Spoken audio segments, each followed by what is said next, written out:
Hello tout le monde, c'est Crispy. Alors aujourd'hui, dans cette petite vidéo, on va voir donc le troisième épisode de la rubrique Comment faire un élevage de fourmis sans se ruiner. Allez, c'est parti.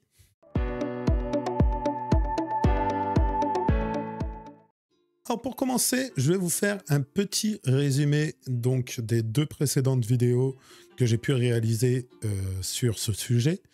Alors, dans la première vidéo, je vous avais montré donc les sites et on va dire comment rechercher du matériel, comment avoir du matériel sans trop sans trop que ça vous coûte cher, et comment surtout avoir ce qui est l'essentiel, la gine.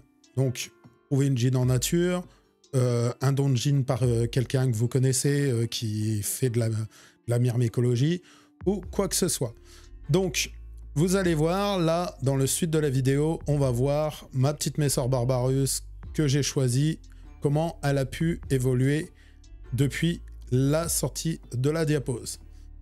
Allez, c'est parti pour les images. Alors, voici la petite Messor Barbarus que j'ai choisie pour cette petite expérience de vous faire voir que l'on pouvait se faire une colonie pour peu cher. Donc là, moi, c'est une espèce que j'ai reçue en cadeau après une commande d'espèces que j'avais fait à une boutique, donc à une boutique de vente de fourmis. Et du coup, j'ai décidé de la prendre pour cette petite expérience.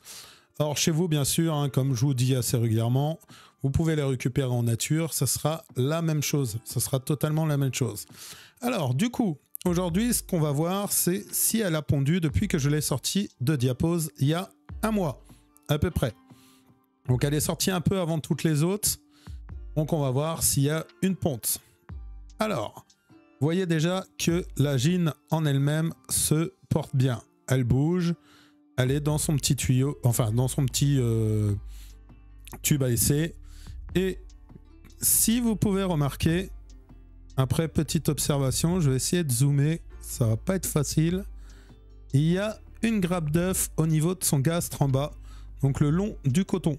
Vous avez sa patte arrière gauche, et juste en dessous, vous pouvez voir qu'il y a une grappe d'œuf. On la voit pas beaucoup avec le tube à essai, mais je vous ferai des images un peu plus rapprochées, donc on pourra voir comment...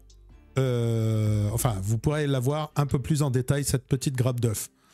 Donc là, je la vois souvent, cette grappe d'œuf, je la vois souvent dans les mandibules de la gine. Et là, j'ai la chance de pouvoir la voir un peu plus posée sans que la gine la bouge dans tous les sens. Donc j'ai eu très grande difficulté à pouvoir observer qu'elle avait pondu.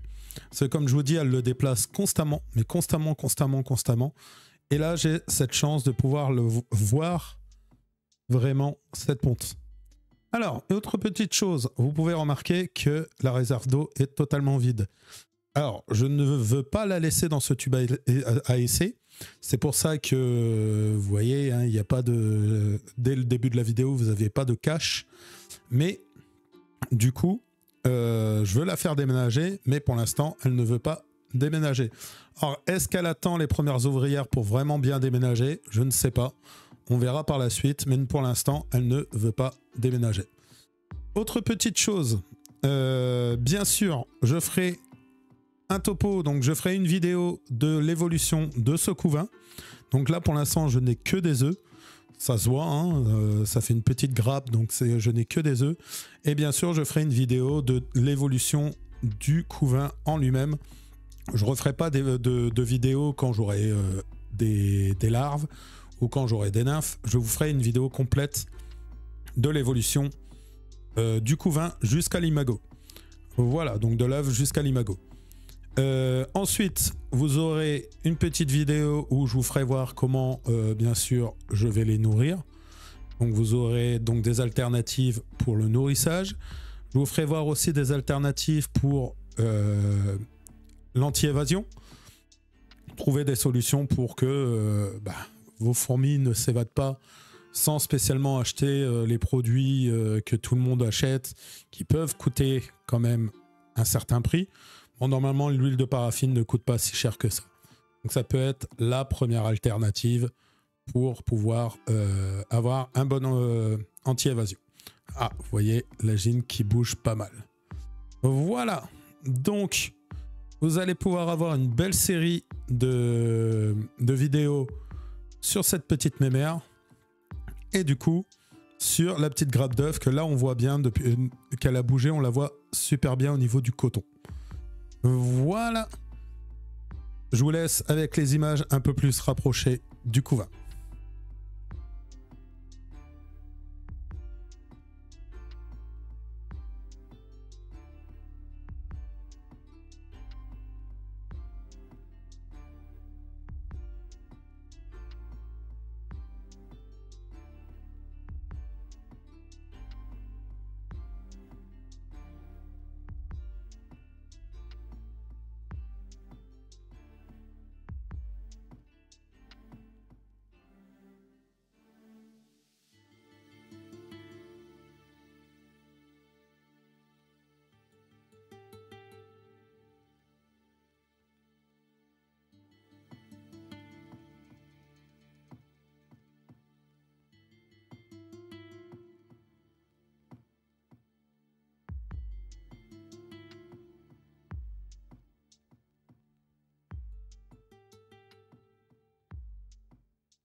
Voilà, donc une belle ponte de la part de ma Messor Barbarus, donc que j'ai pris pour ce petit projet.